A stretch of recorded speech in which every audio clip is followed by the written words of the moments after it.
All right, ladies and gentlemen. So Danielle, tell us about the event you have coming up, how many years you worked on it, and what it brings to the community. Okay, so the event coming up is a night in Paris youth graduation fashion show. It's this Saturday, June 8th. The doors open at 5:30 and the event starts at 6:30. This is our second annual event of this magnitude from the Bryant Youth Academy. Hmm. But I date back since I was age 16. So that's where a lot of my knowledge of the industry comes from in working with the girls. And this particular program gives back to the girls and the community because I would like to see a lot of things that I experienced be reversed, such as bullying, such as not really knowing who you are, and if you don't know who you are, then you accept what other people tell you are until you find your identity. So I want to make sure that the girls are solid in knowing who they are and that they can show up in any room, shake any hand, and hold any conversation without flinching, without questioning anything about themselves. And so Hmm. they do move forward in those endeavors with entrepreneurship, if they want to start a business or anything like that, that they're solid on who they are. So Yeah, those are these that's things. huge. A couple of tidbits I picked up just looking at the mesh between being an entrepreneur and the fashion world is confidence and self-esteem, right? Absolutely. Those are two things that if you lack, it's noticeable very early, very often. And Absolutely. so just to instill in that, I'm sure you have success stories where you brought in super shy young ladies, work with them, and now they're like the first people to talk when they go into the room. How's that experience been for you? Absolutely. That's why I usually end up in tears at the graduation fashion show because I remember how they were when they first came in, being Hmm. very timid, not really knowing who they are. And then at the event, seeing like this beast, they leave their signature on the runway. And so they can have conversations now. And that's actually one of the four areas that we focus on. One's confidence building, two, mindset shifting, three, posture correction, and the last one is voice activation. So those four areas you actually see the transformation from beginning to the end. The fashion show is just the platform. Oh, that's great. So all the work it's all the work, and then they have fun. Well, not I won't say fun, but it is. I'm sure it's a fun event, but it Yeah, just more goes into it. Like anytime you throw an event, all the hard work goes into it for a couple of hours of fun. yeah, But that's if and you know it's worth it. If you're working behind the scenes, you know the work you put in, and just to see it come to fruition. absolutely. Old heads mindset. Let me get a question from you for Miss Danielle. Okay, my question for Danielle is how did you come up with the concept of focusing on the mind? Because that's what the key message I got from you is that you your message is you're focusing on getting their mind right so they have the confidence so they can be able to communicate and and do things in life. So how did you come up with that Well, I concept? know I know that the body does what the mind tells it. And so I know that a lot of the foundation comes from our mindset. That's why the mindset shifting is so important because how we think, it actually reflects in our posture, how we communicate, how we walk, how we talk, how we move. And so even in runway modeling or just anything in particular, how you think of yourself, how you perceive yourself, you give that off even unconsciously. So it's so important to start in the mind, making sure that there are, positive affirmations, being solid about who they are so that they can know that they have a right to be in any room and hold any conversation. So we start with the mind. Hey, hey, that's absolutely dope. Jody, talk to me. Jody, have you done any modeling? You know anything about runway modeling? You want to come up here and get I, trained? What's up? unfortunately I know way too much about runway modeling and fashion shows. My ex girlfriend was a model and a show coordinator, so I, Love. I've had the unfortunate benefits of actually being at these shows, and bruh, it's a lot of work. I shout Yeah. out all her respect, but I got a question for her though. Okay. Okay. So like who is your celebrity like motivation? Like that one person you follow on Instagram that gives you that little bit of motivation. You like, all right, cool. Got it.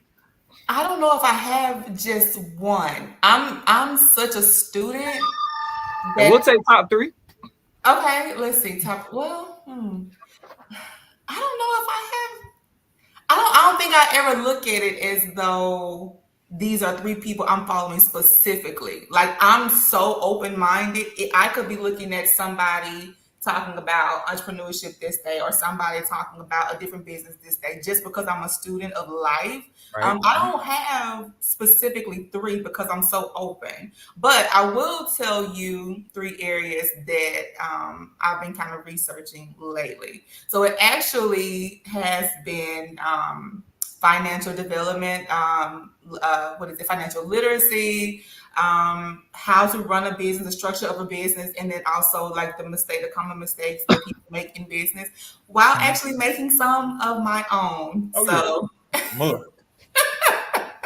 Shit. so yeah, that's where I've been kind of focusing these past few months. I Yeah. get a lot of motivation. I don't want to say being reprimanded, but Kalisha tells me run it like a business, like run it like a business, like don't do small minded things for the right now, like really run it like a business. She's like, like me, of course, I'm trying to get my product out there and get my message out there. And sometimes you will, I don't want to say stoop, but you will do what's necessary in the moment, right? To say, okay, I have some shirts on me, I have this on me. She says, like, the you think Polo did that? You think these other big brands did that? Like, so you have to set the mark, say, hey, if you want this, go to the website, get it. Let me give you the link. Like, just kind of raise the bar as far as what you're trying to do. At some point, you have to raise the bar. No one is going to raise it for you. Right. And for like what you're doing, there's great networking opportunities as well. Awesome. Because you have, I guess, a certain demographic, a background, or probably a predominant background. We're talking about cultural awareness. We talked about financial independence or financial literacy. For some of these young ladies, they can make money, right? Yeah. For all of them, the opportunities are out there, and especially now in a social media age. Whereas 20 years ago, either you were on a runway or you weren't. Now you have all other platforms where you can send your images in, send your videos in, and it can be used for all type of commercial art and ads and things of that nature. Right. Absolutely right. Okay. And what's the date? Let's go back to the show one more time. June 8th, this coming up Saturday. June 8th is coming up Saturday. We'll have a few door prizes. So for everyone that purchases a ticket, they will automatically be entered into a raffle. There will be 3 drawings, so there'll be 3 winners. We are giving away a free photo shoot. We are giving away a free makeover, and we're also giving away a free coaching session.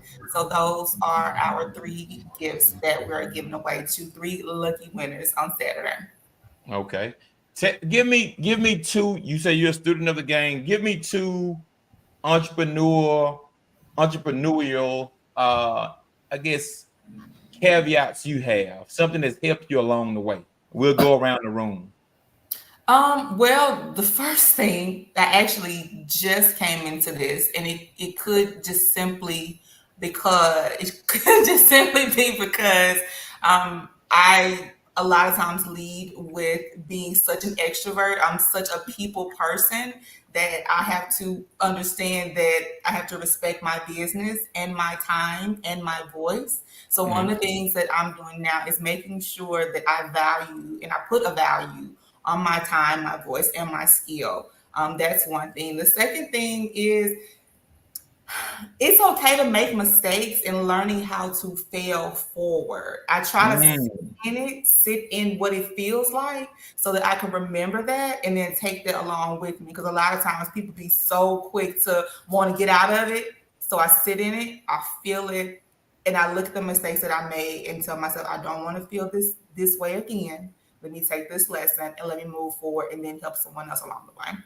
Hey, I love it. Oh, his mindset. Give me a couple of caveats you have for entrepreneurship. Let me hear from both. Get one from each of you. Yeah, something I've been thinking about recently is taming the vision. So I ran into an old guy. Dad doesn't know about this. I ran into an old guy a few weeks ago, and he had this wonderful vision to create a mental health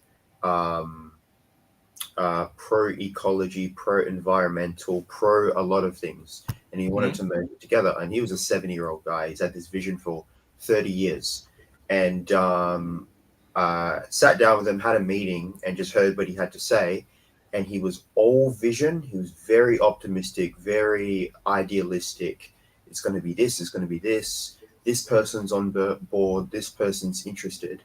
However, he lacked the rigid thinking that is also required with running a business. He was too idealistic, when running a business sometimes is very brutal and very specific and a lot of no's, and that's not going to work. And we need to be realistic. And oftentimes, if you look in the entrepreneurial space, that isn't talked about a lot. It's often a lot of idealism and not a lot of realism. Realism is seen as pessimism, but it isn't. It's realism. So I sat down with him and we tamed the vision. And unfortunately for him, the taming of the vision was not a very good experience. And it led to him not wanting to do it anymore. And so if that was a good sign, it's a good thing, because if your vision crumbles under a little bit of scrutiny, then it was never supposed to happen. And so this is something that's just been circulating in my head about myself now, is that with any business, there's two elements. There's dreaming and there's doing. And you need to cultivate both. Cultivating dreaming means that you're active. This is something I suffer with, is that I have an initial inspiration that made me want to go on the journey, but that inspiration needs to be cultivated, and you need to connect with the dream throughout the entire journey. Because if you don't, you forget, then you're like, why am I doing what I'm doing? And then it just becomes a day job. So cultivating the dream. And then on the other element, being grounded in reality and seeing what is going to work now. I understand I want to dream, but we need results now. We need income. We need this. We need that. And that's kind of my guiding principle. That's dope. I think you've spoken to the audience and to us. I mean, it sounds like you were meeting me. That's what it sounds like when you say you met an old guy and then you ran it down like that. Like, I don't remember talking to Malik, but okay. But that's what it sounds like. Come on with it. Talk to me. He meant to say an old head mindset, not an old guy. But repeat the question. I got so much going on in my head. I don't know. What was the question again? We just talked about the vision of entrepreneurship. Like, give us just one or two key pointers that would help us along the way. One of the things when I first started with being an entrepreneur, I was gonna be I'm gonna be this and I'm gonna be that. Or I focus on what I could be, as a focusing on what I could become or what I wanted to become. And see, as an entrepreneur, your success is surrounded about on what you become. Right. So if you become a person who got great skills, then your business is going to be successful no matter what you want to do. So for me, I was just focusing on, if I work hard enough, if I work hard, I'll get there. But the key to being a great entrepreneur is understand that everything is surrounded on who you are. If I'm not good at organizing, or my skill set is not good at communicating, or being comfortable at being uncomfortable, then my journey and my success is going to be hampered. So what I've learned along the way is a lot of things. It's all about me. If I want to do great, all on me. So if you want to be successful in life, you got to focus on yourself. That's what Danielle was saying about key to knowing who you are and focusing on the mental aspect of being an entrepreneur. So that's one of the key things that I could say is get busy learning who you are and focus on who you are and growing and becoming it. Because when I first moved to Australia, I would walk into, I would go to seminars, and I would be the only black fella in a seminar, only black Mississippian, black American, like, you know, this man in, you know, that was in that room. So I have to do what you said earlier. You have to be comfortable who I am, so I can absorb the information. But if I'm nervous and think I don't fit in here, what am I doing here? Why am I here? Right. A lot of questions. I am, then I'm not gonna get much out of it. So it's really focusing on who you are. Great point. Great point. Jodie, talk to me, Jodie. Give me some pointers of entrepreneurship that you have and experience, and bestow some wisdom upon us. I mean, I'm always keep it a boat with you. If anybody out there trying to do their own thing, I'm gonna tell you right now, if you're not willing to do this shit for free for a few years, then don't even start. Don't even start. Don't even do it. If you're not willing to do it for free for a few years, don't start. You is not. I'm telling you right now, it's a good chance you're probably not gonna turn a lot of it's a zero to a little bit of profit in the first couple years. So if you're not willing to invest in yourself, don't start. Go ahead, let it die. And like Miss Bryant said, that failing forward, that hit home because I could tell. I saw you waving your hand. Because listen, bruh, my first season of my own show was horrible. God, it was so bad. Like I would watch it and it was cringing at myself. Yeah. And I was like, nope. First season, I tore it all down and redid it. The second season, I didn't cringe as much, but I still hated it. I tore it all down and redid it again. I'm like, listen, I'm gonna start over 18 times, but I ain't gonna quit. Yeah. Like I'm so make sure that when you make a mistake, you don't make the same mistake. Put yourself in a position. I put myself in a position to where my low now is higher than it was like every season for me. It's like, okay, my worst for season 4 is going to be my low for season 3. You know what I'm saying? Like in every single season. So I'm cringing at you right now. I'm cringing at your question. Since y'all married, married, paper sign married. That is something. I think you have a comment. I'm cringing at you right now. Right. I'm gonna let y'all take that. Like I said, I'm gonna let y'all take that offline. for me, a couple things, right? I'm realizing now that I'm more socially awkward than I probably given myself credit for, because I've only been socially active in places I feel comfortable in, right? So if I'm comfortable in a certain place, I'm there. I'm locked in. I'm the life of the party. Like, okay, Jamie must be over there talking about something. Everybody goes there. What are you talking about? Whatever, right? So I have that ability, but I also have the ability to go into a room and like totally shut down, like totally be in a corner, totally not be engaged. And that's something that I get a lot of. What's the right word? What you be? A lot of encouragement. I'm gonna say very positively. I get a lot of encouragement behind it. Like when I go in certain places and I don't own the room, like, okay, you had an opportunity here, right? So what happened? Like, what was the disconnect? And sometimes I'm so angry at myself that I let certain opportunities pass by, and I may not get those opportunities again, right? So you have to be ready. You have to be willing. You have to be willing to take the no's, right? So I don't know if it's the no's that bother me. I don't know if it's the caliber of the person in my mind, because sometimes you put people on a pedestal that they just want you to be real with them, right? So sometimes you create a lot of anxiety for yourself from that standpoint. So like that's one of the things that you have to be willing to do. If you know your business, be willing to speak on it quickly, effectively, and be able to get out and like Jodie said, you got to grind, you got to invest in yourself. You got to be able to say, hey, listen, it's going to take this amount of money to this amount of time to get this to where I needed to. And when you talked about your first podcast, listen, so I started photography basically from a battery, like a AA battery camera, started my photography. One of the first pictures that I took, I still have it. It's on Facebook. I said, there is no way I was charging people money to take pictures. And I just looked at some of the pictures like, oh my God, like I was handing it to somebody, like, and they was accepting it. Like they had to, I don't know what they were thinking. I don't know what I was thinking. And just to see my transition from, my first couple of shoots to my last shoots, that's hard work and dedication. That's it. You got anything? Make sure. I just want to. Yeah, Jamie. Yeah, I got something. Can you hear me? Yeah. Yeah.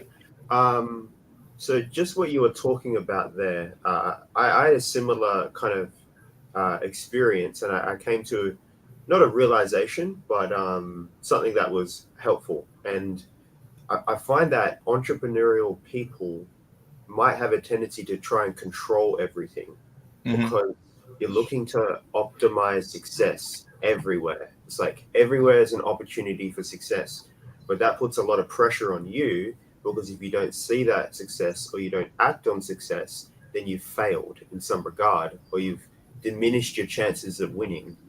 And that energy might, I think, is more present in entrepreneurial type of people.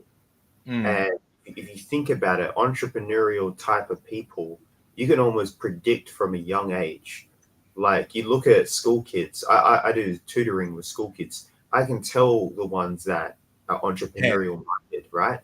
And so what that means is that you have to counteract your innate tendencies. So I found what I have to do is learn to submit to the world. It sounds very Eastern and philosophical, but it's very true. And because what I have within me is the urge to dominate the world, meaning that to control the environment, control every opportunity, every social gathering, I have to win.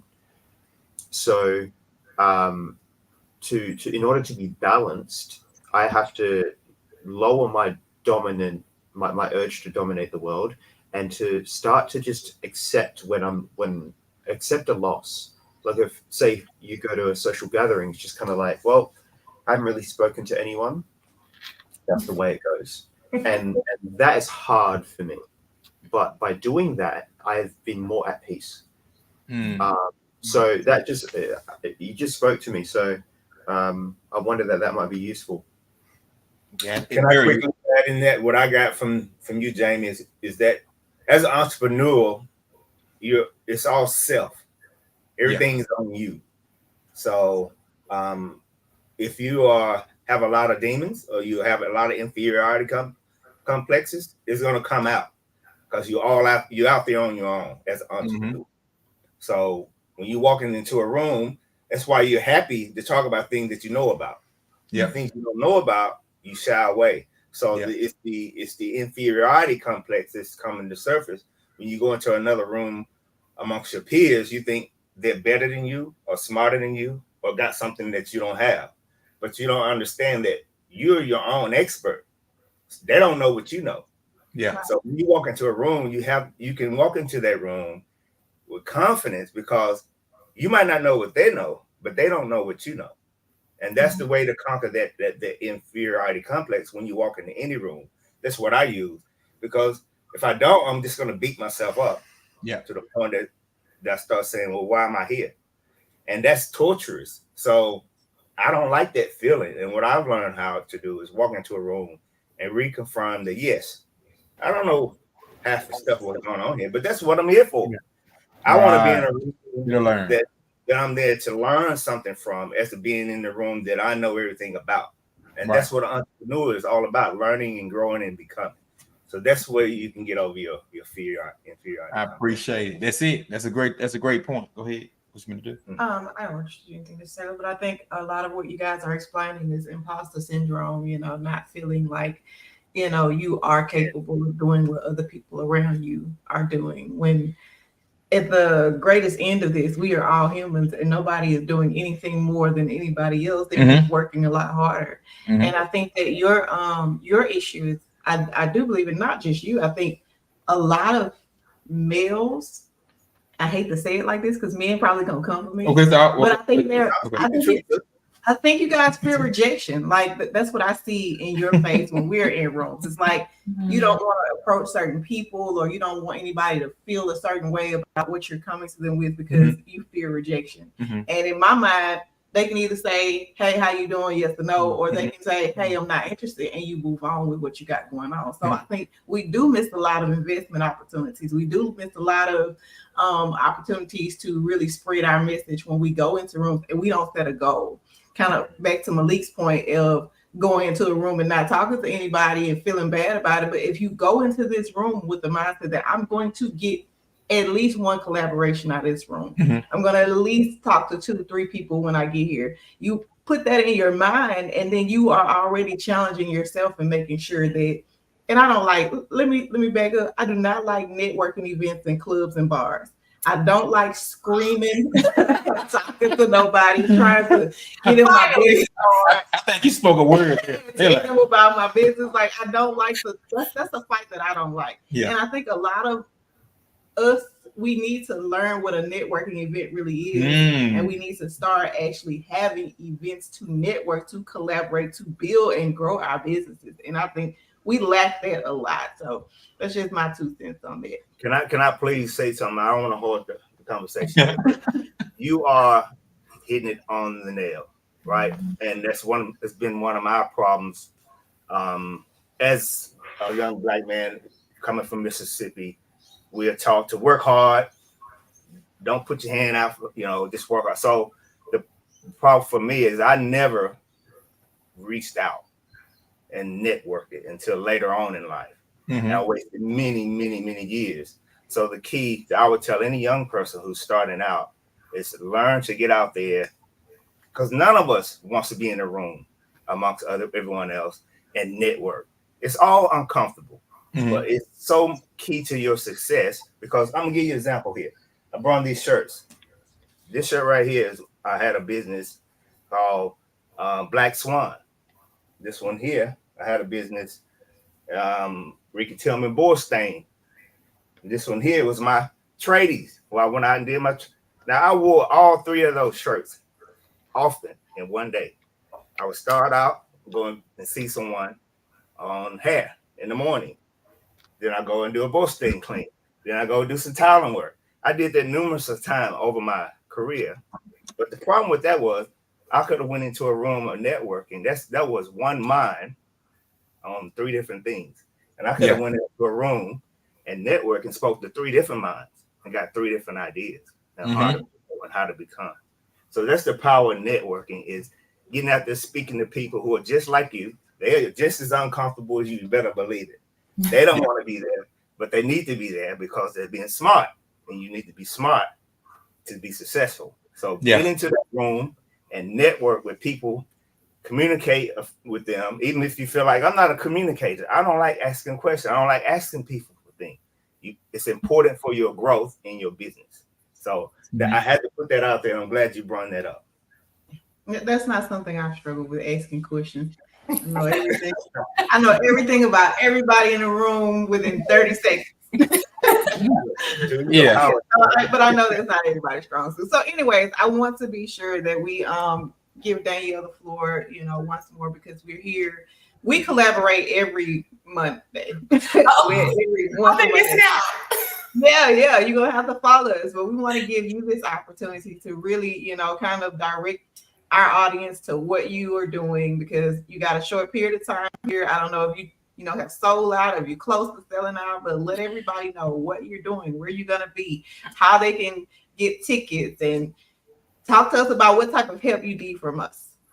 Okay, so again, we are talking about the Night in Paris graduation fashion show, and it is an annual event. This is a fashion show that is it embodies a graduation, but it is there to celebrate the transformation of each of my students from the beginning of the program to the end of the program. It gives them a platform to show all the things that they've learned.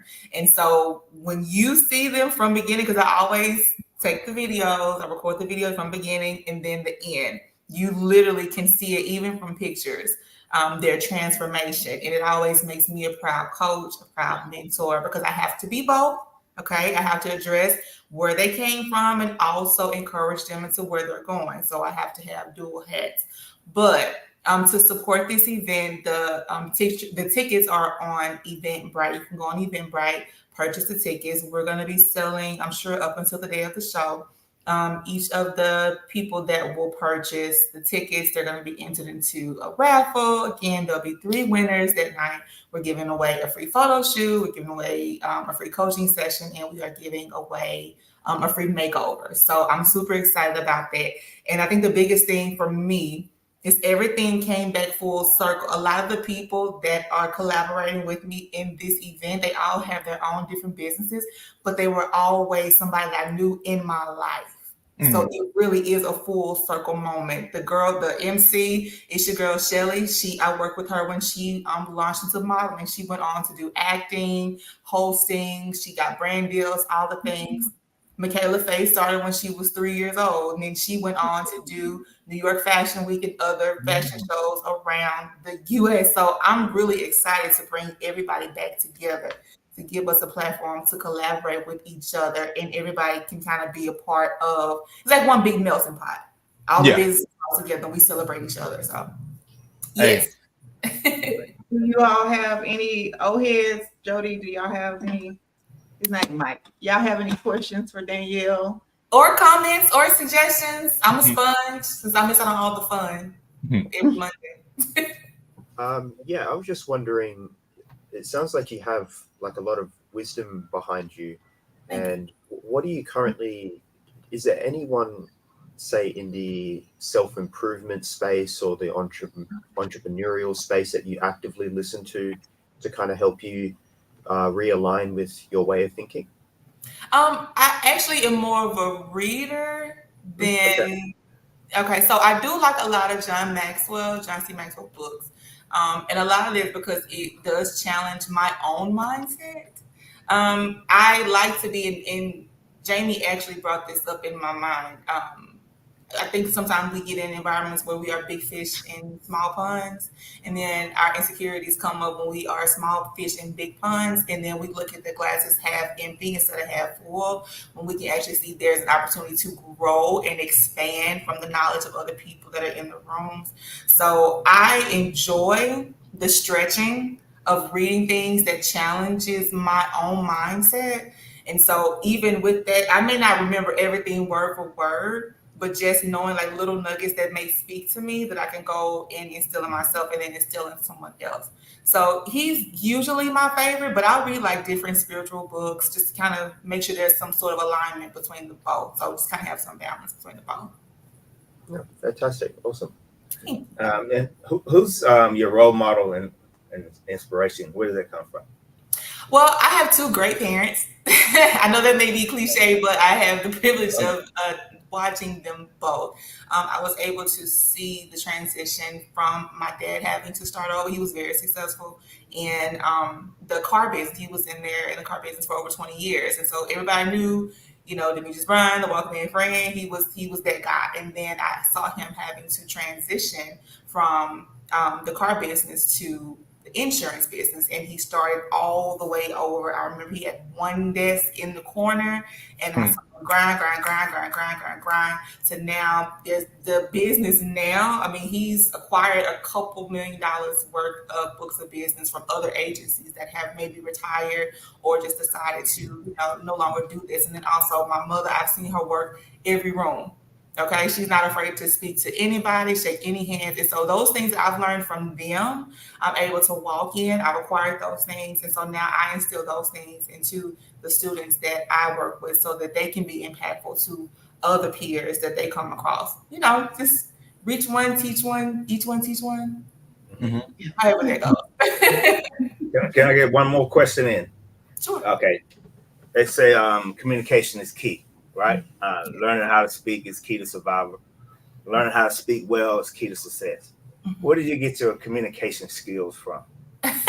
Well, I think my example was more of my mother on that end, but I also graduated from the Jackson State University. So that was my favorite. My background was in psychology, and then I also studied sociology as well. But in that, they do teach you have to go through, speech classes and all of the things. And so even though it was a little interesting because I'm used to maybe like our Southern twang because it's so natural, it made me become more aware of how to enunciate and to communicate what it is I'm trying to say, and then understanding how to sandwich something as opposed to tearing somebody down and giving constructive criticism and not just I'm gonna, knock you down with what I see is wrong, but sounding it, saying you're doing a great job here. However, I do see there's an opportunity for you to grow here. I would like to work with you here, and then if you have some time aside, let's do that. Like allowing it to be encouragement, but still there's still some work for us to do together. There's a book there for you. You can write a book on that. Okay, I'm sure. Mississippi. Thank you, guys. Okay, thank you. Jodie, did you have something? What's your motivational quote every day that you wake up? Like that one quote that you just keep going over in your head. Jodie likes me to have these one-hitter quitters. I have no one-hitter quitter. There is just not a one thing. But what I will say is when I wake up every day, I decide who I want to be in the day. Every day is a decision to make. There's always a time where life slows down and you have to make a decision. In that decision, do I want to retreat and go back to what I've always known? Or do I want to allow this to challenge me, show me where I need to grow, and then make a decision to grow? So that's the only thing I'll say. There's not a one. You just said it right there. That's your quote. Every day you got a decision to make. Okay, I like it. That's your one quote right there. Like what you think about every day you wake up, you got a decision to make. What you gonna be today? That's a great closeout segue, Jodie. Thank you for that. We'll let everybody give their one-hitter quitter, their motivational motto. Like, what keeps you, like in the morning when you get up, what motivates you to take on the day? We'll start with you, Malik. I was hoping you were going to do everyone else before me. Okay. We'll go back to oldest to youngest. So we'll start with you, Mr. Ricky. Okay, it's something I'm saying right now, and we covered this today. You don't have to be great to get started, but you got to get started to be great. I like it. I do. Your turn, Rick. My turn. Yeah. One of the rappers from my hometown has a song, and a line of it says, "My team on, my team strong." So when you have a great team, when you can figure that out, even Jesus had 12 disciples. Michael Jordan didn't win without Pippen.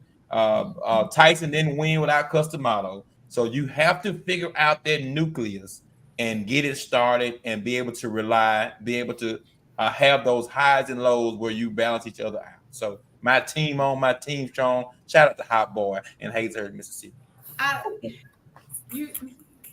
You don't have a one-hitter quitter either. That's what I do. That's the best I can do. That's the best I can do. That was a great one. That's the best I can do. Yeah. My team on my team. I had to explain it. He tried. Mine is, it is what it is. That is It is what it is. I live by it. It is what it is. It is what it is. Go ahead, Jodie. What you got? Every day I wake up and just think of myself like, you know what? I haven't made it to World Star on the cancel this podcast yet. So I gotta keep going. You got to keep going. When I get on World Star, when you see the Unhinged podcast on World Star talking about these cats need to be canceled, then I've made it to where I'm trying to be. That's what's up. I have pissed the right people off, so we are there. We are here, baby. Yes. Your content not wrong enough, I guess. You're gonna get that, Jodie. You're gonna get that. You got that X factor, man. You got it. Listen, it's Pride Month, so I'm about to start talking about the Pride people in a minute. Nick. Nick? Yeah, because to be clear, disclaimer: the views of Jodie in the minutes are not a reflection of the Hello Please mute Jodie. Move on to Malik. Have you come up with your one-hitter quitter? Yeah. I was thinking I got two. They're not really quotes, but they're more like mantras that I think about. One of them is "Through my hands, all things are possible." So this comes from, like, it needs a little bit of an explanation. It comes from the idea that in this world, anything is possible if you put your mind and your hands to it. And it's a very simple one, but it's something that I need to constantly affirm, that nothing is out of reach. It takes a lot of work, but nothing is out of reach. and the other one is like a weed through concrete. And it's the idea that a weed will always, nothing will stop it. It'll always like penetrate the concrete. It will always see the light. And that's like a resilience one. So one of them is that anything is possible, and the other one is nothing can subdue you. So yeah, those are my two. Awesome, guys. We are right on the 8 o'clock mark. We appreciate y'all's time. We do not hold our people all night like Unhinged. We get y'all on here and we let y'all go. Okay. Hey. So before we close out, we will one more time get everybody on the big screen, tell people who you are, how to follow you, and we'll back you out from there. Yeah, we'll back out as we go. All right, Jodie, go first. Well, you see the name. It's your boy Jodie the Menace. Y'all can come catch me live every Wednesday at 8 o'clock Eastern Standard Time for the Unhinged podcast. And just for the records, the longest show I ever had was 2 hours and 45 minutes because Kalisha was running her mouth. Just put that on the records. I looked in the record book. The longest show we had was 2 hours and 46 minutes because Kalisha was arguing with my boy Doug. So keep that in mind next time you want to talk about my I don't know about it, but if you said arguing and you said her name, I know it happened. Thanks for joining us, man. He clearly deserved it. Enjoy it, Jodie. Oh. Who did that? Okay. All right. Talk to me, Danielle. All right, my name is Danielle A. Bryant. You guys can follow me on TikTok, Instagram, and Facebook. I'm Danielle A. Bryant on all social media. If you are interested in coming to the event on Saturday, it is Saturday, June 8th. Doors open at 5:30. Come dressed to impress for a night in Paris graduation fashion show. Any questions about any girls you have that are between the ages of 7 and 17, let me know. Shoot me a DM. We'll collab. We'll have a little powwow and we'll get that set up for you guys. Thank you guys. All right, thank you. Yeah. Make sure you drop your flyer in the comments. Sure will. All right, thank you much. All right, guys. Talk to me, guys. It's it. Yep. So we are Old Heads Mindset. For the people who haven't seen us, we're a father and son team where we talk about all things to do with self-improvement and tackling fears and overcoming triumphs and tribulations. So we have really good conversations over at the Old Heads Mindset podcast YouTube channel. And we also have a website, Old Heads Mindset podcast, or it could just be Old Heads Mindset. Yeah. So head over to our YouTube channel. That's predominantly where we do most of our stuff. And yeah. And hit the subscribe button when you get over there. Hit the subscribe button. That's key, man. Thank you so much, Ricky. Like, Okay. share, tag, subscribe. Do all that. All right. What you got, baby? Shout them out. Shout yourself out. I'm just Shout, ready to go. shout yourself out. Close Close us out. All right, ladies and gentlemen, it's been a phenomenal, wonderful event. Thank y'all for tuning in. We're going to hit the outro. It's been a great show.